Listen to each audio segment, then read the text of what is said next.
Hello, everybody. Hi, I'm Carol Willis. I'm the director of the Skyscraper Museum, and I'm delighted to welcome you tonight to the second of a series, an evolving series of lectures that is called as In Situ, the Modern Concrete Skyscraper.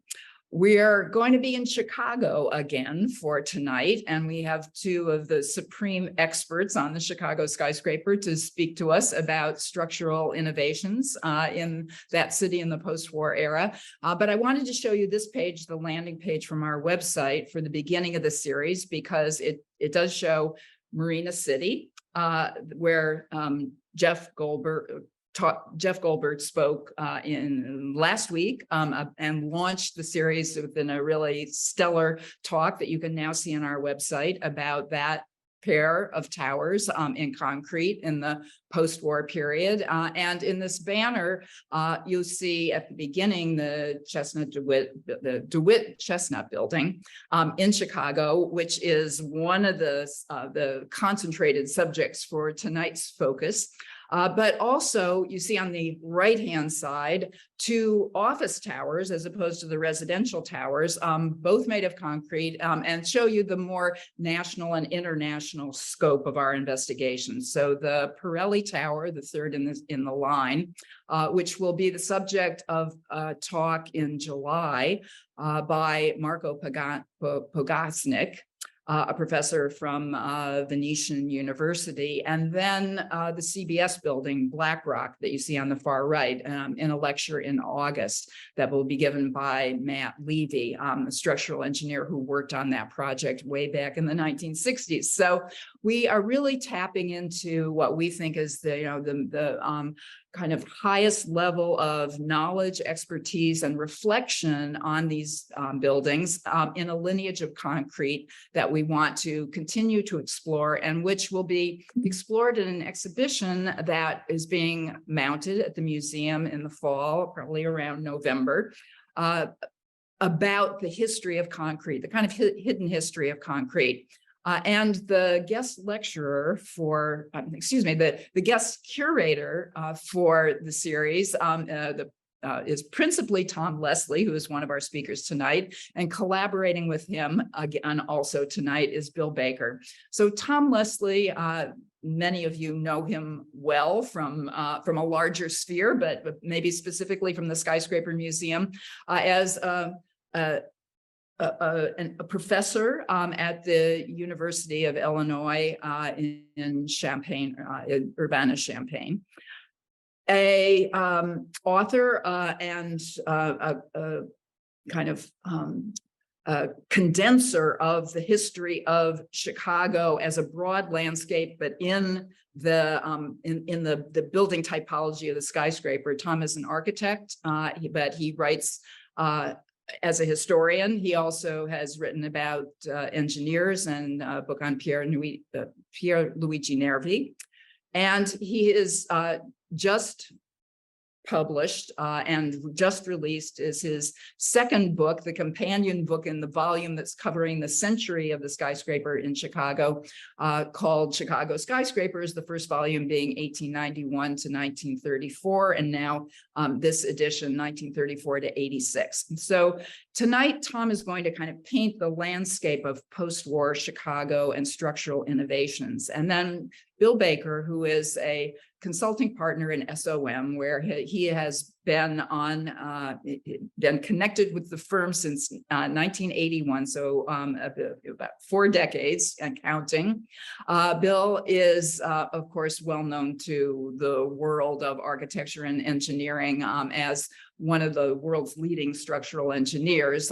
He is the person more than anyone who's connected with the idea of the buttressed core. And he's going to be talking about that later in our series, as he has in previous occasions in series in the museum's programs. But tonight, because Bill is also a kind of conduit for the history of Engineering at SOM.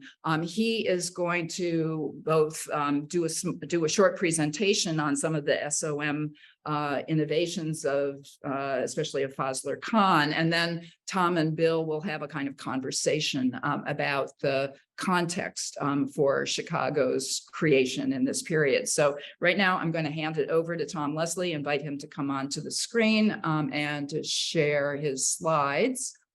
And then Bill will come on after Tom, give his own presentation. I will leave completely until the very end, which will be at just before 7 o'clock. And if you have questions that occur to you during the talks, please put them in the chat where I'll monitor those questions and I will introduce them into the conversation as long as we have time. Thank you, Carol. I'm delighted to be here and honored to share the Zoom with Bill Baker, talking tonight about two buildings in particular that show the versatility of concrete and are also kind of variations on a theme.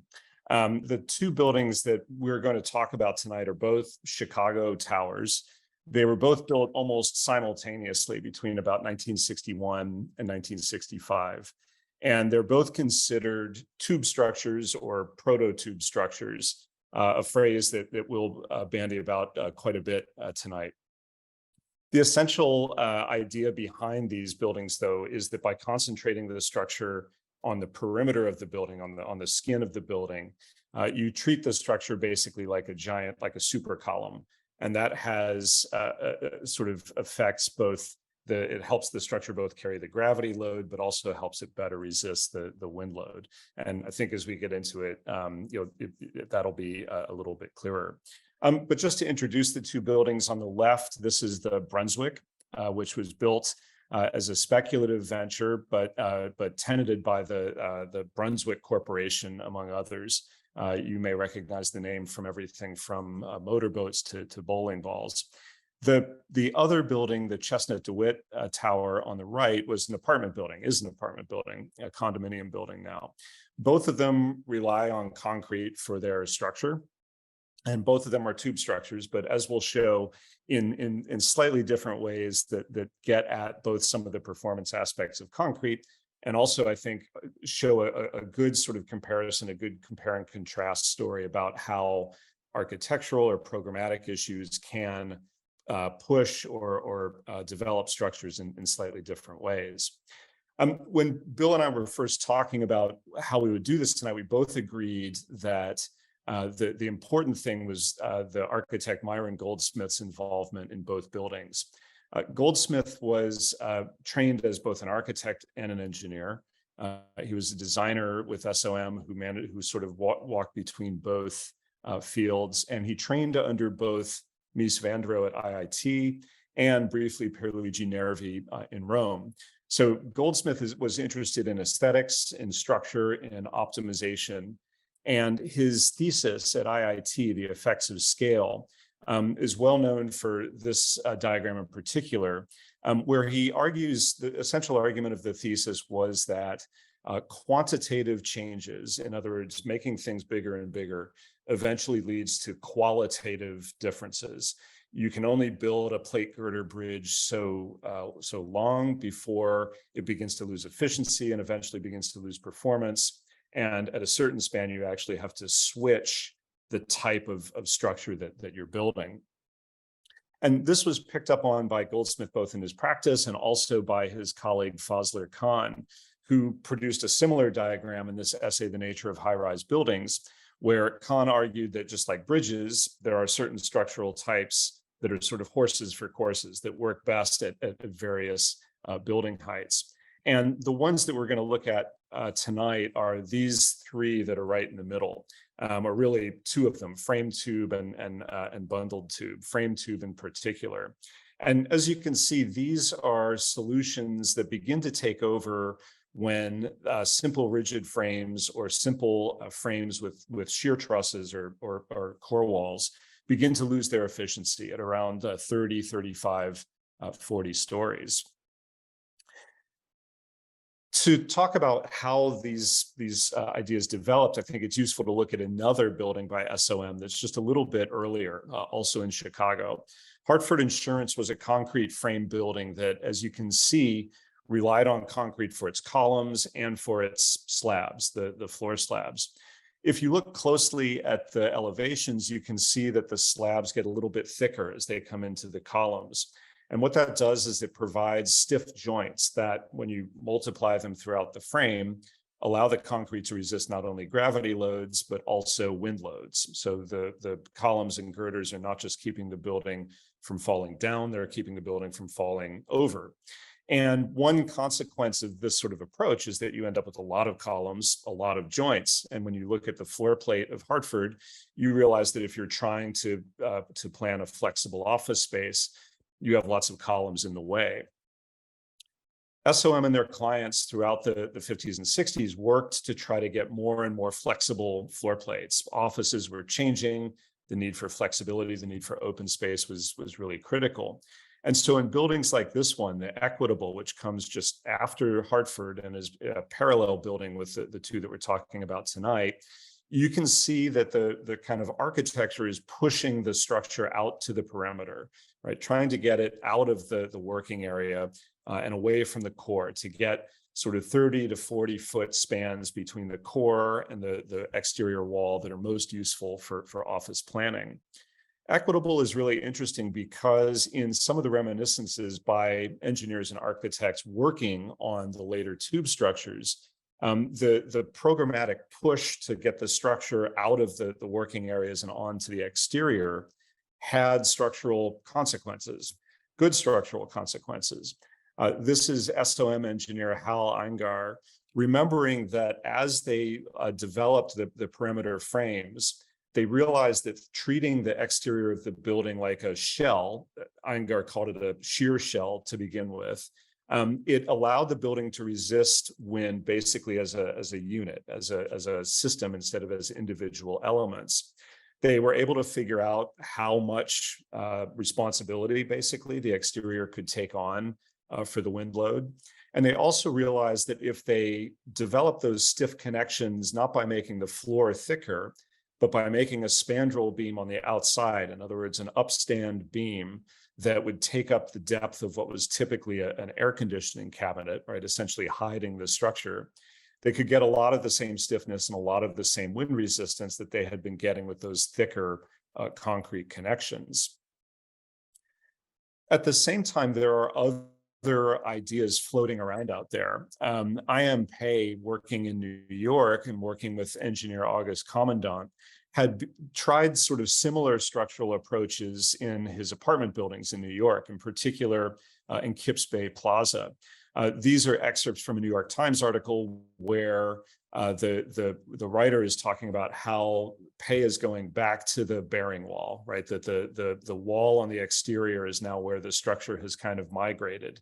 And all of those little columns are working sort of like mullions that are a little bit too big, but also like columns that are a little bit too small. And the result is a wall that is effective not only against gravity, but also against lateral loads.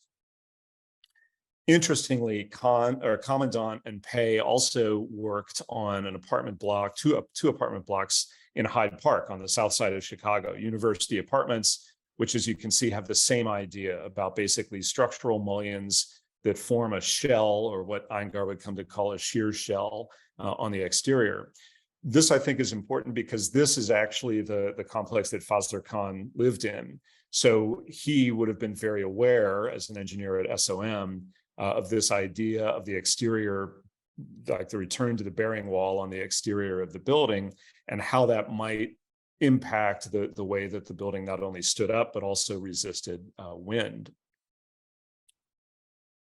In 1961, SOM begins working on the Brunswick building. Myron Goldsmith works on it, Fazlur Khan works on it, Bruce Graham works on it. And they have a similar problem to the Equitable in that the client wants big open span office space. And they do a similar exercise of pushing the structure to the perimeter, this time though in concrete instead of in steel.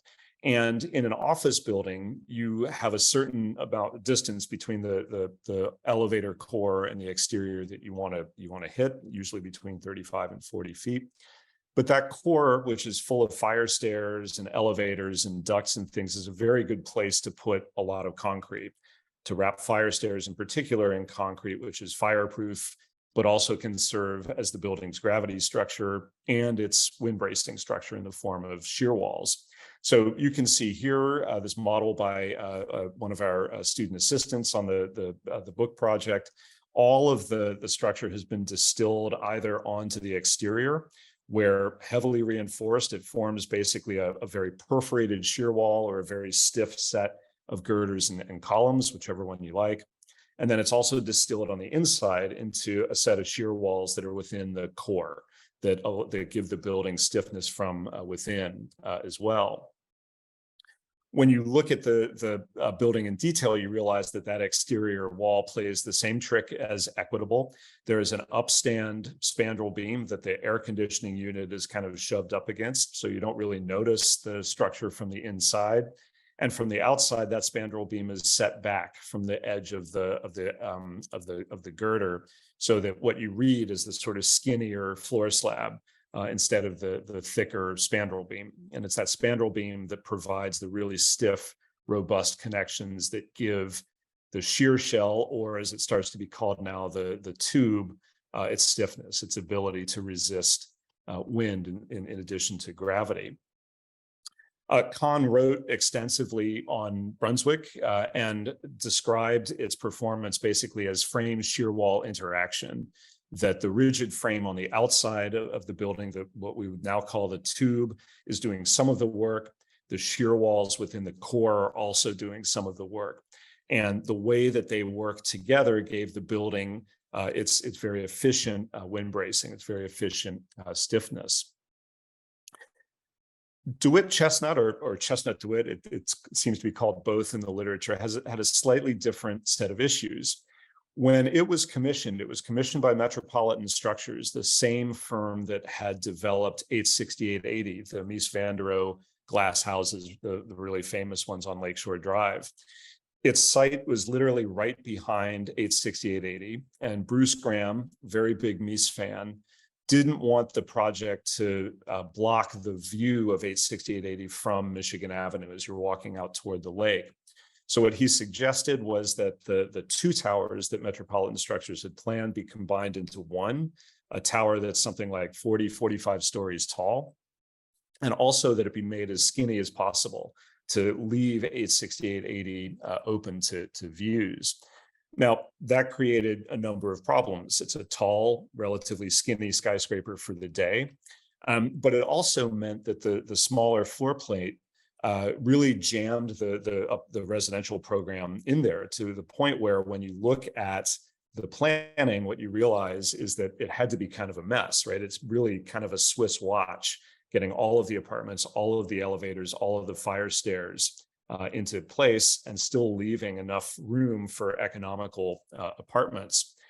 What Fazlur Khan realized was that there was no good way to get the shear wall core that Brunswick had in this mess of partitions, right? There are not enough continuous walls to make it work. So instead, you can see a comparison here on the left, the architectural plan on the top, the structural plan on the bottom. Kahn decides that the interior columns can go wherever they need to go, right? Wherever they're getting kind of pushed around by the apartment planning. But he's going to concentrate almost exclusively now on the perimeter, on the exterior walls, on the tube to do the wind bracing. The tube carries the edges of the floor slab, but now it's actually going to work like a giant cantilever beam that's sticking up out of the ground, right? Resisting wind forces from whichever direction they come. Bill is going to talk a little bit more about the diagram on the right here. I think it's worth noting basically that there are some fine aspects of the tube's behavior that mean that the columns have to be a little bit more robust. But as you can see, we're getting to the point where those closely spaced mullions on the outside are beginning to look more and more like a fairly rigid shear wall, a box that wraps around the exterior of the building. Again, Kahn gets the stiffness in the tube by making these deep spandrel beams. He reuses basically the depth of the air conditioning unit that's inside the perimeter, and that gives him enough intersection between the columns and the perimeter girders to get hundreds of very, very stiff connections that eventually make the shell work as a tube. There are some really beautifully finessed details here. Bill will talk about them more, but the columns actually become more slender as you go up the building. If you look at the windows at the base and the windows at the top, you'll realize that there's less and less concrete on each floor as you go up the building. That's important for structural reasons, but it also is an amazing kind of visual refinement. This looks at first glance like just a sort of cheese grater box, but it actually has some of these subtle visual refinements that I think anyway elevate it above some of the similar box type buildings of the era. The success of the tube is such that SOM deploy it for the kind of mega projects. The John Hancock Building on the left and the Sears Tower are both variations of the tube idea, that if you push the structure out to the perimeter, you make the structure basically into an organism that resists not only gravity loads, but also is very efficient at resisting wind loads. The Hancock and the Sears are in steel, of course, but SOM design other concrete tubes, including One Magnificent Mile, where Graham plays with the shape. It doesn't just have to be a rectangle or a square. It can be any number of shapes. And so-called Ontario Center, where Kahn takes the cross-bracing of the Hancock and reinterprets it in concrete. The idea also trickles down, though, if you like, and you start to see the rib cage exterior or the bearing wall, the exterior bearing wall, the concrete bearing wall, come back in other firms' work as well. All over Chicago, you see work by this firm, Dubin, Black, and Matusami, where they took the principle that had structured Chestnut DeWitt and used it in a variety of apartment towers all up and down the shoreline. Again, the important part here is that by multiplying the structure on the outside, instead of concentrating into a few columns, spreading it out into many sort of mullion columns and making robust, really stiff connections on the outside, you sort of trick the building's exterior wall into thinking that it's a shear wall that's just got some holes in it.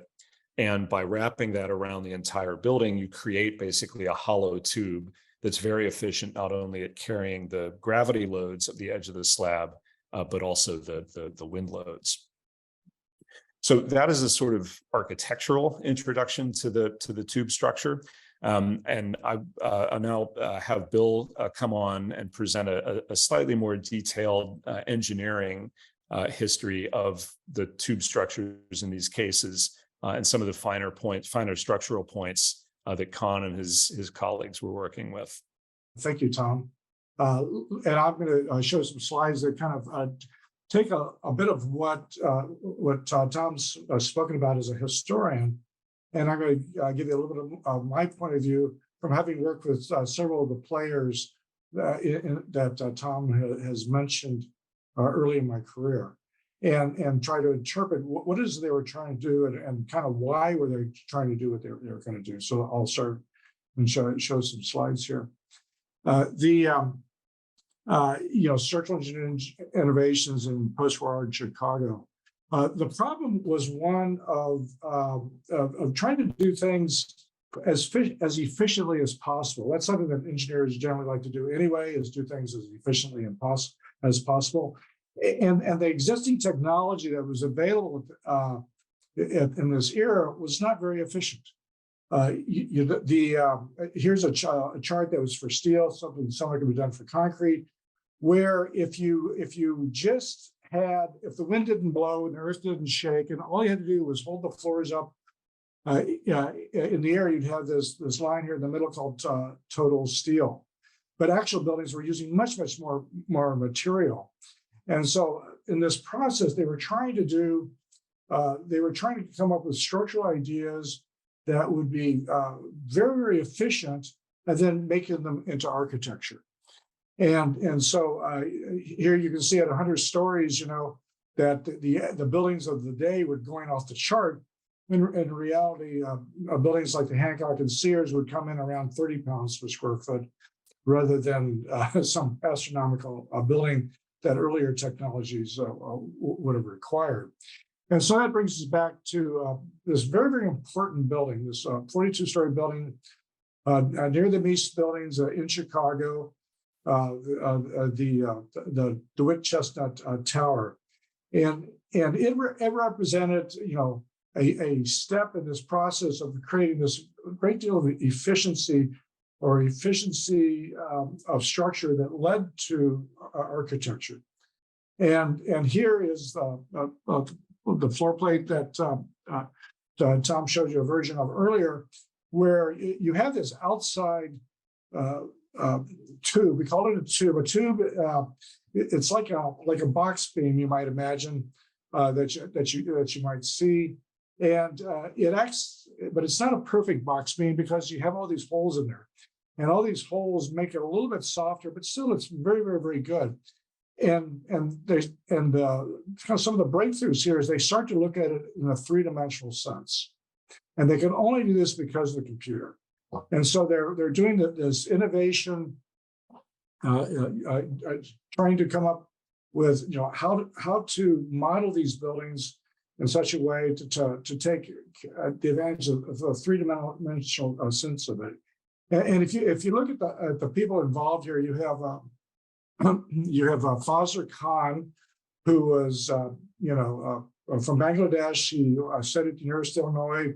He ended up getting 2 degrees or 3 degrees down in Champaign. They got a master's in civil, a master's in theoretical applied mechanics, and a PhD in civil and structures. And so it was all about research. And his goal was to do research, come up with the next idea, don't patent it, publish it, and then go on to the idea after that. And that's, you might speak to his career. You have Myron Goldsmith, who studied under, was kind of Mies van der Rohe's right-hand man as an architect. He then studies under Luigi Nervi, the engineer. He joins SOM in San Francisco as the chief structural engineers. He then flips back into architecture and comes to Chicago and eventually becomes an architectural design partner. And then you have Bruce Graham, who is, who without him, I don't think any of this would have happened. And he was brilliant in his ability to make things happen and give leadership and guidance to the teams so they could achieve what needed to be done. And he was great at using architecture to tell the story of the structure, such as if you look over my shoulder, you see the Hancock. The expression of the Hancock owes so much to the insight of Bruce Graham. Anyway, so here's the problem. It's not a perfect tube. It's an imperfect tube. And what these levels are is the stress. So here you have this box, the wind's pushing one way, and you expect the far side to be in compression and the near side to be in tension. You imagine like a tree trunk or something. And it should be the farther from the middle, the harder it should be working, and it should be uniform. But it's not. And you can see this hatch area would be the perfect being. And in the direction of the wind, it goes from tension on one side to compression on the other. But the dotted lines show that it's not a perfect beam; it's an imperfect beam. And so they did a lot of research. They'd gotten a very early computer. And they came up with these rules, and these rules actually are pretty good. I've used them myself. Let's say you're trying to figure out, in an earlier generation, you would only have counted the frame that was parallel to the wind. That's it. But now what it is, you realize that there's a three-dimensional that you can actually use a part of the what we call a flange, like that I-beam has a flange. An I-beam has a web and a flange top and bottom. Well, this is like two channels. And so on the left, you have this channel with a web parallel to the wind and a flange, and the same thing on the other side. And they came up with design rules such as the width of the flange would be no more than 1/10 of the height or half the depth of the building. And I've used these rules, and they're actually pretty good for initial design.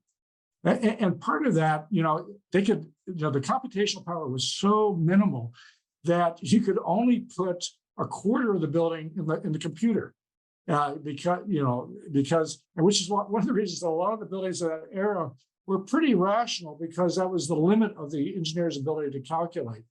And so even early in my career, we would most of the buildings we dealt with were what we called doubly symmetric, symmetric in what X direction, symmetric in the Y direction, and you'd put only 1/4 of the building in the computer, because that was much more efficient than putting the entire building in the computer.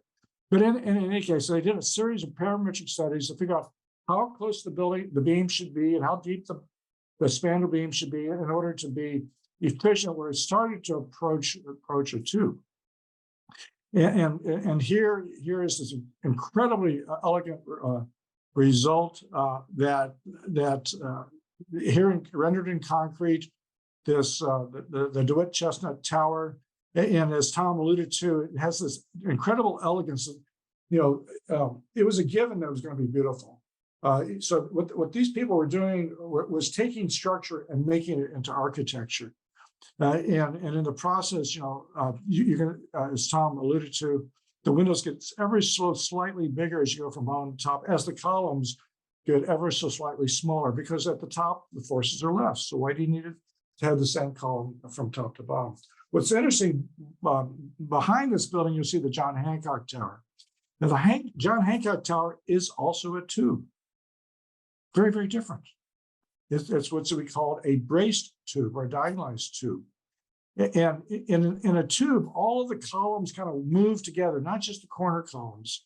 And so on the Hancock, it was detailed in such a way that that all of the columns, not just the corner columns, would help resist the wind. People look at it and think of it as a giant truss. Well, it's certainly diagonalized, but it behaves like a tube, that and then when you look at the Hancock, you'll notice the rule of the Hancock is that every time a vertical crosses the diagonal, it happens at a floor line. And because of that, we're able to uniformly distribute the loads around it, not just at the corner, but to get the entire structure to resist the forces. And at the same time, Faz Khan and Myron Goldsmith were teaching down at IIT with a group of students doing their master's thesis. These are students that already had their 5-year bachelor's degree, and they were doing these theses, which would be like, they worked on it for well over a year, sometimes a couple of years, on just their thesis. And Myron, Tom showed an image from Myron's master's thesis. I'm pretty sure he thought of it as his first professional work, his master's thesis. And so Myron and Faz were teaching down at IIT with the students, and they would develop these ideas, these structural ideas, and see where they could go.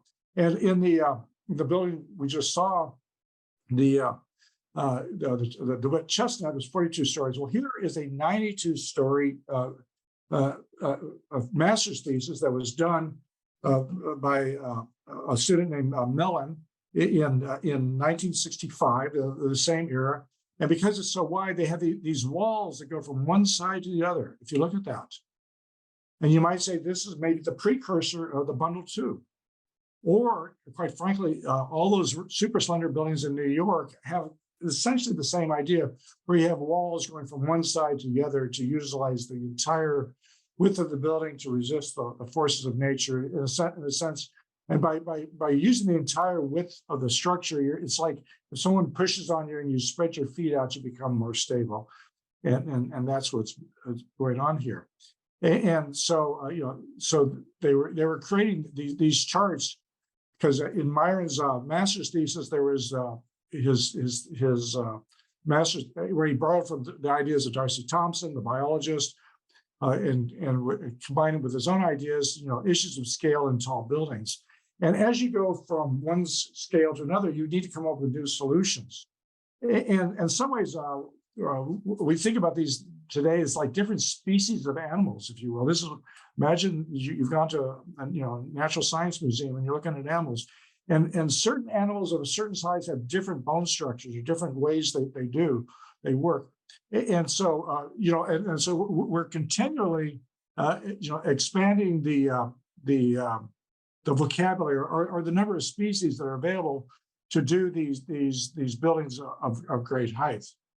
But I also, there were others out there, just like Leibniz and Sir Isaac Newton kind of invented calculus at the same time. There were other people looking at that. And we heard from Jeff Goldberg last week about at the office building Marina Towers, where essentially they took the mullion and they needed a perimeter column and they needed a perimeter mullion, and they just made them do the same thing. And Les Robertson, working with Yamasaki, had done the same thing. This is the IBM building in Seattle, where they're Yamasaki like very, very closely spaced mullions. And Les needed something to hold up the side of the building. And so here is this building. And what morphed out of that, of course, what eventually came was the New York World Trade Center, which also is a tube structure, very, very, very efficient tubular structure. And so what I would say is that the Myron and Faz and Bruce were working on taking structural ideas and making them into architecture. Here, I think Les Robertson was taking Yamasaki's architecture and making it into structure. And so ending up at the same place, somewhat independently. At that day, back in those days, there weren't that many buildings being done. So kind of, many, many fewer buildings then than today. And so people kind of knew what others going on. But I actually believe that, Les developed this independently. It was kind of, shall we say, just like a calculus was invented by two different groups. Though the realization of course, the DeWitt-Chestnut came earlier. Here, certainly a very tightly spaced series of columns, 3 columns per every 10 feet. And here it is under construction. But it didn't end there. These are the very famous one. Here's an SOM building from just a few years ago that Scott Duncan spoke at one of Carol's earlier programs.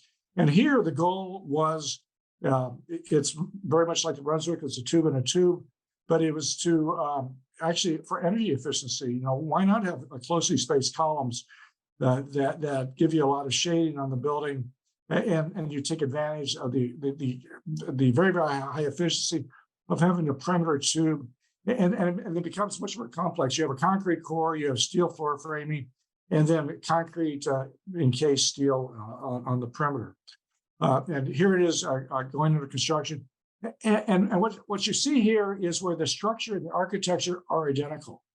At the bottom, the structure is going up. At the bottom, the cladding is going on. But the architecture is essentially the same, with or without the skin. And so there's this unity of design. And it's not only SOM. There's this very, very elegant building by Jamie von Klepper that from KPF, who did once again, you see on the right here, the floor planing, a concrete core like the Brunswick building, surrounded by a closely spaced tubular structure. So it came out of the research that these important people did in the early 60s. But it's with us today, and it's a very, very valid tool in our toolbox for the design of tall buildings. So with that, I'm going to invite Tom to come back, and we'll have a little discussion and answer your questions. And as Carol said, that we, if you have questions, put it in the chat, and we'll answer your questions. Okay. That's great, Bill. And as we've discussed, I like your description of the work of SOM Chicago, really taking the engineering principles and turning them into architecture rather than the other way around, right? I think a lot of times people have the idea that the architect does a sketch, the engineer sort of figures out how to make it stand up, and I think the reason I think that so much of that SOM work from that era has really stood the test of time is that when you look at that, you're looking at basic kind of structural scientific principles. And I always feel like, looking at the Hancock, you're learning something about the world just by looking at what those guys did.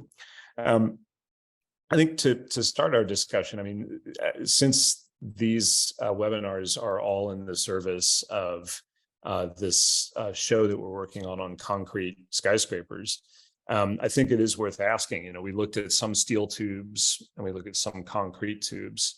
What does it mean to do a tube in concrete versus steel? What are some of the reasons that that one material would get chosen over another in these projects? Sure. Yeah, no, glad to talk to that. But it's interesting you mentioned this thing. It kind of comes out of the Miesian thing, where Mies, look at Crown Hall, structure would be the architecture, and so that so why not use the best structure systems you can and the architecture. But going back to the question about the emergence of the tube structure, a tube makes more sense if you have like a monocoque, solid concrete wall. Well, that's a really good tube. Can we put a few windows in there? How many windows can we put in there before it stops being a tube and devolves into just a frame? And so the monolithic nature of concrete is kind of like, shall I say, the intellectual, logical. I'm not at all surprised it started in concrete. Let me put it that way. Because it's a plastic material. When you put it in the forms, you can take any shape you like. You talked about that Hartford. You can make it a little bit thicker at the column and a little thinner elsewhere. There's a lot of freedom in shape. Now you look at the incredible Bertram Goldberg Marina City. You talk about shaping, concrete. But then the question is, well, what about steel? Okay. And so once you've got this idea, and particularly the three-dimensional understanding that was finally coming into there because of the smart people and the advent of the computer. Let me back up a little second. It was kind of interesting. Les and Bill LeMessurier, Les Robertson, Bill LeMessurier, Fazlur Khan were all within about 2 or 3 years of each other as far as age. And there was no preceding generation, not really. The last tall buildings were built, in the 30s. The really tall buildings, the Empire State, the Chrysler Building, and you had the Great Depression, World War II, the recovery from the war, and so they were like figuring it out on their own. They weren't like being journeymen in someone else's practice, and so they were like inventing the new, and they were like, they were starting from scratch, first principles, and coming up with these ideas. All three of them very brilliant engineers, structural engineers, and others, not just those three. And so it's logical. Let's try this in steel, okay? And then how do we space it? And so and then there's a whole series. There's the of that time, certainly the Aon Building, now it used to be called the Amico Building in Chicago, has 5-foot wide columns and 5-foot windows and 5-foot columns, 50% opaque, similar to the opacity of the World Trade Center in New York by Yamasaki and Les. And so people were experimenting. How can we do this? And then the Sears Tower was another step forward, where instead of having one big tube, you had 9 tubes that came together, and because of that, there were these internal lines, just like that concrete building I showed you, where there's that wall that went from one side to the other through the middle. Well, that's what happened, and so you're able to all of a sudden go. Something that started for a 42-story building ends up at over at 110 stories. Okay, starts out in concrete, ends up in steel, and so it's like it's okay. We got something here. What can we do with it? And I think that was part of it. Having said that, concrete has some advantages. In steel buildings, you have this thing called the panel joint, which gets a lot of distortion. But I'm getting too technical, so let me turn it back to you. Not for this crowd, I'm sure. Yeah. I have always wondered, and this is an architect, interpreting this, but in traditionally in steel structures, right? They were designed sort of element by element. That you would think about the structure as being a bunch of steel pieces that were made, and I always got the sense that those were engineered, designed kind of individually, and eventually you sort of build up how the overall performance works. And concrete, when you look at literature in the early 20th century, you realize that because it's monolithic, right, hyperstatic, there are a million different load paths because it's literally one piece of concrete. You're sort of forced to think about it as a whole, right? You're not designing elements. You are literally designing a kind of structural organism, right? This is the word that Kahn uses. And so I've always wondered if, in addition to the kind of nuts and bolts of how concrete and steel are different, whether there is a slightly different mindset going in that does make Kahn think about, start to think about the overall performance, right? Oh, this isn't 1,000 different elements. This is like a big cantilever that's made out of, connected monolithic pieces. I think that's pretty insightful. I think that's probably true. And quite frankly, even in the stability of tall buildings is a big topic. The understanding the system behavior in steel has only came forward in the last few years, because we used to look at stability kind of element by element, what's something called effective length factor, and as opposed to system by system. And the monolithic, the indeterminacy of concrete, is very important. If you go to Frank Lloyd Wright's Mile High Tower, he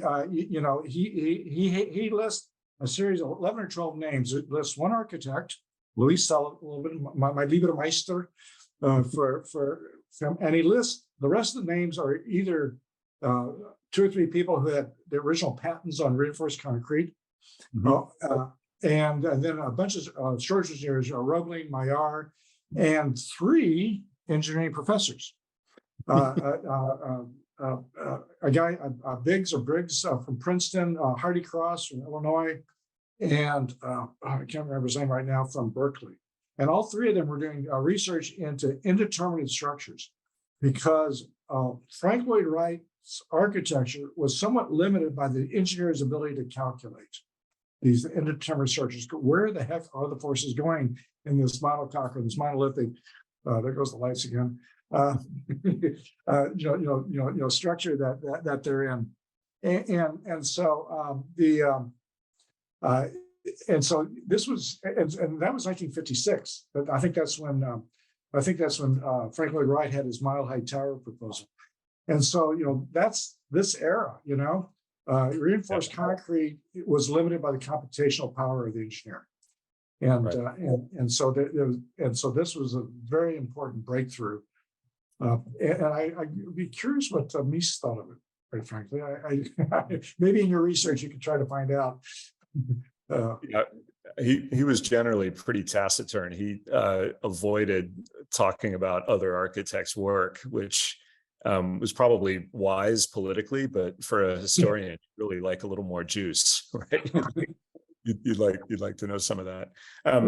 There's a good question in the chat just now about aesthetics and the role that aesthetics played. I think the mythology of these is often that they are, completely optimized, and it's just kind of, very rational thinking, and they just kind of happen to be, what they are at the end. And you alluded earlier to the fact that, Myron was trained as an architect, of course, and Graham obviously trained as an architect. And I'm curious what you think about the relationship between, if there's an optimized solution that's not beautiful, like how does that conversation happen with this bunch, and what were the kind of forces that led to, it has to be both and?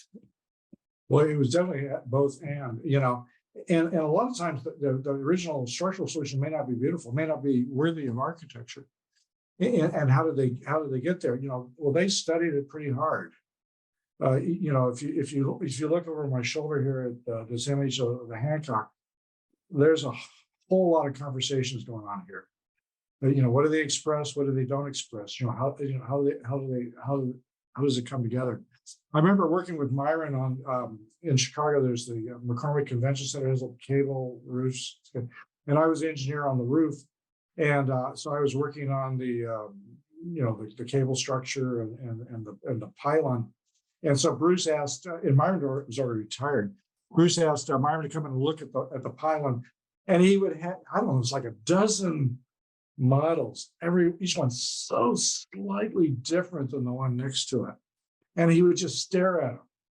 And then what you see there is where we ended up. It was not easy, I mean, and when you're dealing in a minimalistic world of Miesian architecture, every detail counts. Okay, and so it was a lot of work and a elegant, let's say, what might be structurally elegant is not always aesthetically elegant, and so it is an effort to get there. On the Hancock, the next time you go by it, you'll notice that it stops 1 story in the air. Well, that's structurally odd. Okay, the ground's down in the basement. Why is the diagonal stop 1 story in the air? Because so that you can see so you can tell the story of the structure. So you can see the full resolution of the forces. And if you look through the ground floor windows on the Hancock, you will see the diagonals going down, but it's no longer expressed. It's not hidden, but not expressed. Very, very sophisticated conversations going on in that detail. Yeah, I've always thought that the way the kind of the street pavement sort of folds up into a plinth, and not only is the structure being expressed, but there's a kind of acknowledgement that this isn't just sitting on the ground, like it's actually connected to the earth in ways that are particularly important. I want to, this is slightly indulgent on my part, but I'm really curious to know what you think about one detail in particular. And I want to go back to the Brunswick, and kind of famously, right, these when you get this dense network of mullion columns on the outside, that works great on floors 2 through whatever 42. But we architects like these big, broad, open spaces at street level, and retail clients tend to like those as well. In DeWitt-Chestnut, it's resolved very elegantly. Every other mullion stops, and there's a transfer girder, and you get sort of wider openings, but also wider columns. And in Brunswick, all of these mullions come down and sit on this giant 24-foot, I think, deep transfer girder, which is at the bottom of the yellow concrete. The mechanical floor is in there, so it's a nice kind of hybrid of structure and services. But it does a couple of things. It to my eyes, it makes the building feel just a little fragile, right? It's up on these 8 or 9 pegs. And structurally, I wasn't the brightest structural student, but I always remember that shear walls want to come all the way down to the ground, right? They want to come down to the foundation. And of course, that big lobby frustrates that. Programmatically, it's absolutely necessary. But I wonder if you could talk a little bit about what's going on in Brunswick, what else is, how the core is working to stabilize the building, and just how hard the engineering has to work to get that architectural move to happen. Well, and I don't know the details on this particular point, but there are examples. So a couple in New York, actually, or one in New York, the AT&T building in New York. It comes down, has a big open plinth. Those loads are somewhere on the outside, and Les Robinson put in a steel plate around the 4th floor to carry the loads back to the core. And so the core could take that last little trip. And what happens when you have a tall building with a core and a perimeter, basically the core is too slender to take the loads from the top, but it'll naturally absorb the wind loads near the base, because it's so much stiffer that even if, say, this tubular frame went all the way to the ground, most of the load at the bottom would end up the core. But most of the load at the top, because the The outside tube is wider, so it can reach to the sky better than the narrow core in the middle. And so most of the wind loads from the that are hitting the top of the building are staying in the perimeter, and the overturning moment still stays there, but the shear itself, sorry for the technical terms, jumps to the core. The other thing, and I know that there's been some debate about this, but I even remember Myron talking about, the shape of this matching the Monadnock building down the street. If you look in the farthest distance, is the world's tallest masonry office building, right? It's the Monadnock, with 6 foot thick walls or something like that. And so it's kind of reminiscence of that, and that's been talked. But this was a big deal. There was actually structural tests done on a model of this transfer girder that it was instrumented and tested, because this was such a major move to open up the base to this to this plinth or this to you can get in the building and open it up, and and I have to say it's not quite as elegant as the Chestnut DeWitt, but it is it's a it's a big part, because it's a very big move to span that up. What's interesting, across the street is the Civic Center, which is a high-rise courthouse. I think it's 84-foot bays. You have these huge bays, so that there's some big moves in that neighborhood because of the civic nature of the Daily Center across the street.